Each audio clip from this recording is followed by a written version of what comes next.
Pak Ustadz, dulu waktu Pilpres hingga pelantikan Jokowi kan ada seorang paranormal Ki Sabdo Jagat Royo yang mengaku memasang tentara gaib termasuk dari Nyi Roro Kidul di gedung DPR. Apakah itu termasuk usaha Jokowi menaklukkan rakyat Indonesia untuk menjadi kekuasaannya? Mohon maaf karena di zaman modern kadang banyak yang tidak percaya masih ada sihir guna-guna gendam.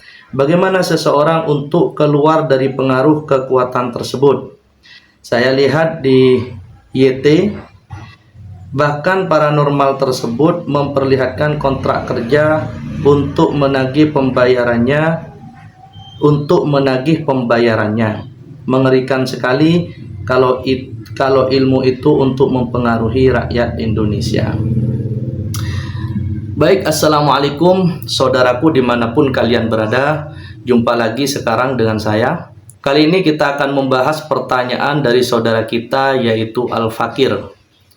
Di pertanyaan itu, pertama Al-Fakir bertanya tentang Ki Sabdo Royo ya. Jadi kalau tidak keliru di situ namanya Ki Sabdo Royo. Kita cek lagi. Ki Sabdo Jagat Royo. Di mana Ki Sabdo Jagat Royo ini mengklaim dia adalah gurunya Jokowi yang bagian dari ikut serta untuk memenangkan Jokowi pada waktu itu ketika mencalonkan presiden. Di mana Ki Jagat Royo ya. Ki Jagat Royo ini mengklaim dia telah mengutus Nyi Roro Kidul ke gedung DPR untuk memenangkan Jokowi. Kira-kira begitu ya pertanyaannya. Sebentar saya lihat dulu. Ya, intinya Ki Jagat Royo ini dia memasang tentara gaib termasuk dari Nyi Roro Kidul di gedung DPR. Apakah itu termasuk usaha Jokowi menaklukkan rakyat Indonesia untuk menjadi kekuasaannya? Ya, Ki Jagat Royo ini ya, yang mengaku gurunya Jokowi ini memang dulu itu pernah viral teman-teman, dimana beliaunya itu ya selalu mengangkat permasalahan bahwasanya Jokowi belum membayar kontrak kerjanya yang sudah diteken, kira-kira begitu. Nah, sekarang yang mau kita bahas di sini, apakah benar Ki Jagat Royo ini telah mengirimkan tentara gaib termasuk Roro Kidul ke DPR? Saudaraku, seseorang mengklaim itu sah-sah saja. Jadi ketika orang mengklaim apapun itu adalah haknya. Tetapi tidak semua apa yang orang itu klaim harus dibenarkan atau kita harus percaya. Karena untuk mempercayai sesuatu klaiman seseorang itu harus ada data. Jadi sangat aneh sekali kalau kita itu mempercayai sesuatu sedangkan kita tidak melihatnya. Nah, ini yang harus kita bedakan antara orang yang mengklaim dan orang yang nanti itu apakah mempercayai atau tidak. Ini dua versi yang berbeda. Karena apa? Karena banyak kita melihat ketika seseorang mengklaim, ini seakan-akan sudah menjadi kebenaran. Dan bahkan ketika orang itu tidak percaya, ini jadi masalah. Karena memang antara yang mengklaim dengan orang yang menyimak atau mendengar, ini ada di tempat yang berbeda. Jadi seseorang misalnya mengklaim seperti Ki Jagat Royo ini ya. Dia mengklaim bahwasanya dia itu telah mengirimkan kekuatan gaib, pasukan gaib termasuk Roro Kidul ke DPR. Nah, itu sah saja dia mengklaim begitu. Tapi bagaimana kita menyikapi? Contoh saya, kalau saya tidak percaya. Kenapa saya tidak percaya? Karena saya tidak melihatnya. Nah, sekarang misal ada seseorang mengatakan, katakanlah saya ini mengatakan itu di pojokan sana itu ada ada kuntilanak. Terus Anda percaya. Sekarang yang bodoh siapa? Saya yang bodoh? Apakah orang yang mempercayai itu? Kebanyakan orang terkadang itu yang menganggap bodoh kita. Padahal sebenarnya yang bodoh itu yang mempercayai. Kenapa mereka dikatakan bodoh? Bagaimana mungkin dia mempercayai omongan saya kalau di sana itu ada jin, ada kuntilanak, sedangkan dia tidak bisa melihat atau dia tidak melihatnya? Kan lucu. Nah, sama di sini. Ketika Ki Jagat ini mengklaim dirinya itu telah mengirimkan pasukan gaib ke DPR, bahkan juga di situ ada Roro Kidul, kalau saya ya tidak percaya saya, karena saya nggak melihat. Dan ini teman-teman, saya namakan ya, dari dulu saya selalu mengatakan ini adalah retorika kontestasi. Kenapa demikian? Begini, kita perlahan-lahan ya mencoba untuk berpikir yang realistis. Pada waktu pemilihan presiden antara Jokowi, kalau tidak keliru kan waktu itu kan sama Prabowo. Nah, yang jadi adalah Jokowi. Apakah kalian mengira orang-orang yang sakti itu hanya ada di kubu di kubu Jokowi? Tidak, saudara. Sebenarnya orang-orang yang sakti itu di pihak Prabowo juga banyak. Maksudnya di sini yang mengaku sakti. Baik itu yang diminta bantuan oleh pihak dari Prabowo, yaitu bisa tim suksesnya, atau orang yang sukarela ingin membantu Prabowo karena ngefan atau sudah memilih Prabowo, di mana dia merasa memiliki kekuatan. Tapi kenapa dia itu tidak bisa mengklaim bahwasanya saya punya kesaktian ini telah mendukung Prabowo? Ya malu. Kenapa malu? Ya karena kan Prabowo nggak jadi. Padahal bisa jadi yang ada di kubu Prabowo itu lebih sakti ilmunya. Katakanlah ini sama-sama sakti ya. Kalau saya kan tidak pernah percaya ada orang sakti. Kan itu hak saya tidak mempercayai. Nah, kalau memang kembali lagi kepada yang saya sampaikan tadi, jadi orang yang di pihak Prabowo ini bisa saja lebih sakti daripada pihak yang di Jokowi. Tapi karena yang jadi itu adalah Jokowi, maka dia tidak bisa mengklaim. Jadi sebenarnya bukan karena kita yang sakti menentukan itu jadinya, bukan. Karena di mana posisi kita itu aja. Kenapa teman-teman? Karena segala sesuatu itu sudah ditentukan oleh Allah di Lauhul Mahfuz. Jadi tidak hanya presiden, dari bahkan pemilihan RT, RW sampai ke presiden, di Lauhul Mahfuz itu sudah ditentukan oleh Allah siapa yang akan jadi. Cuman karena itu wilayah Allah, bukan wilayah kita, maka kita di sini punya wilayah yang lain, di mana tugas kita, kewajiban kita, yaitu hanya berikhtiar, berusaha. Karena terkadang orang berpikiran begini, kalau segala sesuatu sudah ditentukan oleh Allah, buat apa kita berusaha?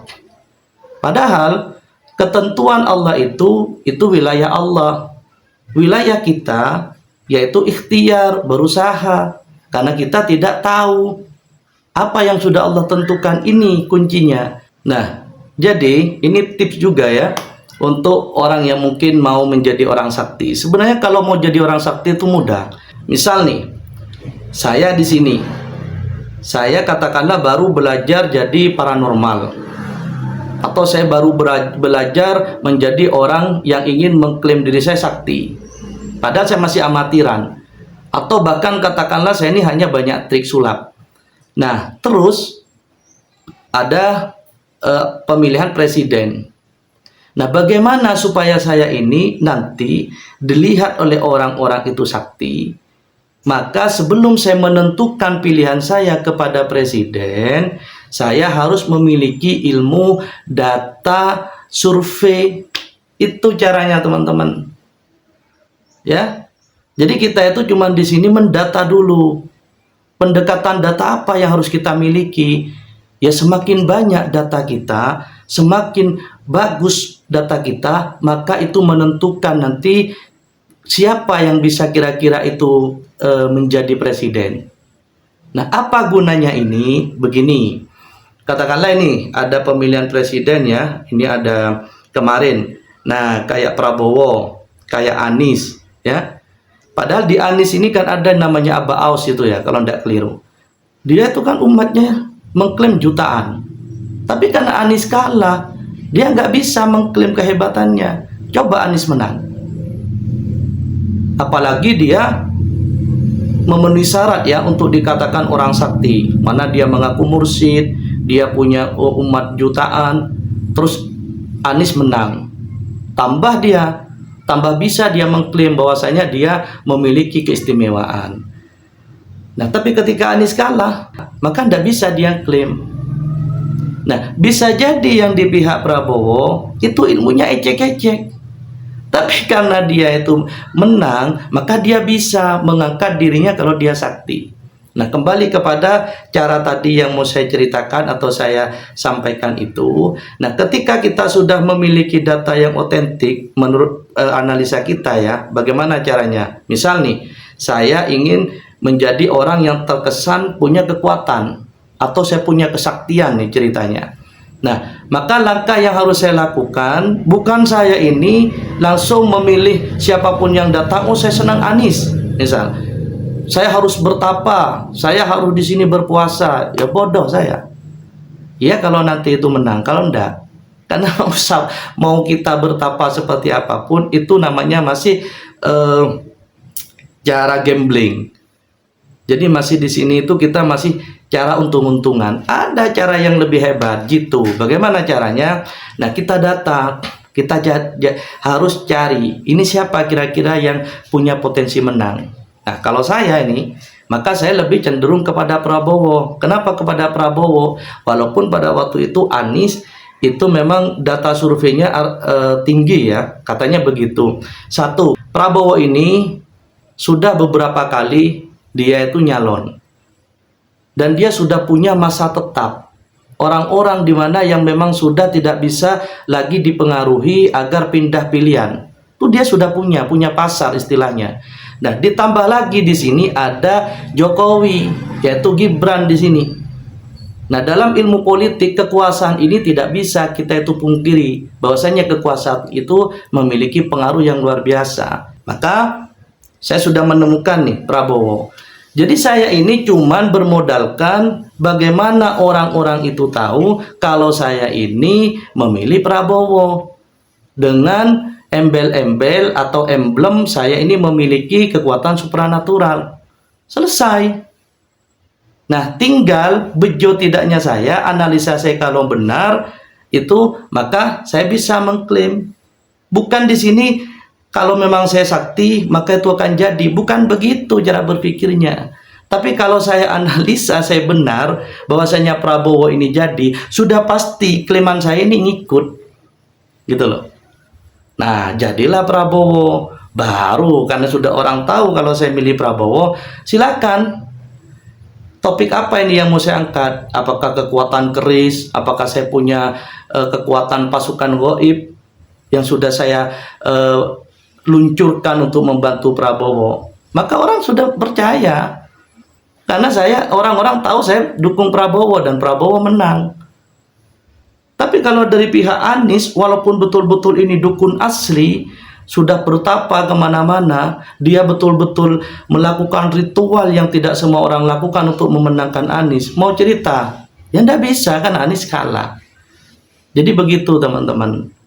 Makanya kalau saya menyikapi daripada Ki Sabdo Jagat ini ketika dia teriak-teriak ya, dalam artian bahwasanya Jokowi punya hutang dan lain sebagainya, ya bisa saja begitu. Tidak bisa disalahkan juga ketika Jokowi itu katakanlah benar ya, ada MOU bahwasanya Jokowi memang minta bantuan ke Ki Jagat ini, tapi ketika Jokowi tidak bayar, ya mau dibuat percaya bagaimana Jokowi? Jokowi itu tidak melihat kalau ilmunya dia itu memang ada ketika dia menurunkan pasukan gaib dan Roro Kidul. Kalau Jokowi itu meyakini bahwasanya itu karena dari sebuah taktik politik, artinya di sini karena karena memang politik yang dijalankan itu sesuai dengan keilmuannya, ya nggak bisa kita itu mengklaim. Tapi ketika Ki Jagat itu meyakini kalau dia sudah mengirim, ya bisa sah-sah saja benar hanya untuk Ki Jagat. Tapi tidak bisa memaksa Jokowi membenarkan kalau bahwasanya dia itu menurunkan hal-hal yang gaib itu termasuk Roro Kidul. Sehingga itu mungkin yang menjadi alasan karena itu tidak bisa dibenarkan, akhirnya tidak bayar Jokowi. Kalaupun memang itu benar ya, terjadi transaksi. Jadi di sini sebenarnya sama-sama tidak bisa disalahkan.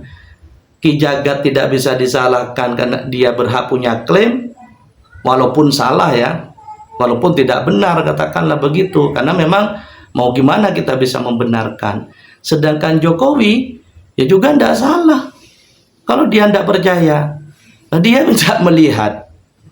Coba kita pikir, dia nggak melihat ada pasukan gaib atau apa. Jadi saya membahas di sini secara objektif ya. Bukan ini urusan siapa yang menang atau siapa yang kalah, siapa yang benar atau siapa yang salah. Saya tidak punya kepentingan di situ. Hanya saja saya menanggapi pertanyaan tadi, apakah itu benar bahwasanya Ki Sabdo Jagat ini menerjunkan pasukan, dan itu memang yang dijadikan tameng oleh Jokowi. Kalau saya nggak percaya, bisa jadi pendapat saya yang ini yang terjadi. Nah, terus yang kedua, mohon maaf karena di zaman modern kadang banyak yang tidak percaya masih ada sihir guna gendam, bagaimana seseorang untuk keluar dari pengaruh kekuatan tersebut. Saya lihat di YT bahkan paranormal tersebut memperlihatkan kontrak kerja. Saudaraku, dimanapun kalian berada, ini sangat penting untuk dipahami ya. Sihir ini bagian daripada keimanan. Karena sihir ini adalah hal yang gaib. Orang yang beriman itu wajib percaya kalau sihir itu ada. Ya, tolong ini disimak baik-baik agar tidak kalian salah paham. Sihir ini adalah keyakinan yang harus dipercayai oleh umat Islam. Beda dengan santet ya. Nah, kalau santet pesulap merah itu nggak percaya. Nah, itu beda, kan sudah disampaikan oleh Marcel itu. Santet ini karena prakteknya banyak tipu-tipu, bisa pakai racun, bisa pakai ini. Jadi kalau itu digolongkan kepada yang gaib, maka itu tidak benar. Nah, yang lebih paham masalahnya kan Marcel pernah mempelajari santet. Tapi kalau sihir itu adalah sesuatu yang gaib dan itu ada. Karena baginda Nabi sendiri itu kena sihir, teman-teman. Dan hadis ini pun juga sahih. Jadi seorang muslim itu harus meyakini bahwasanya sihir itu ada. Tapi kalau misal gendam ya, kalau gendam itu dia masuk ke bab hipnosis. Nah, sebenarnya saya juga ingin menanggapi si Guru Gembul. Karena si Guru Gembul ini mengatakan bahwasanya ruqyah itu juga hipnosis. Dia benar tapi dia juga salah. Tapi insya Allah di waktu yang berbeda, mungkin kalau ada waktu saya ingat saya akan kupas ini tentang pernyataan Guru Gembul bahwasanya apakah memang ruqyah itu hipnosis atau sebenarnya bukan hipnosis. Nah, terus bagaimana caranya kita ya menghindari atau terhindar daripada sihir tersebut? Sebenarnya di konten-konten saya sebelumnya itu sudah banyak, teman-teman. Saya membahas tentang sihir, bagaimana kita bisa terhindar dari sihir tafrik, yaitu sihir keluarga, sihir majnun, sihir apa saja. Itu amalan-amalan yang sudah diajarkan oleh Allah dan Rasulnya, itu sudah saya sampaikan di video sebelumnya.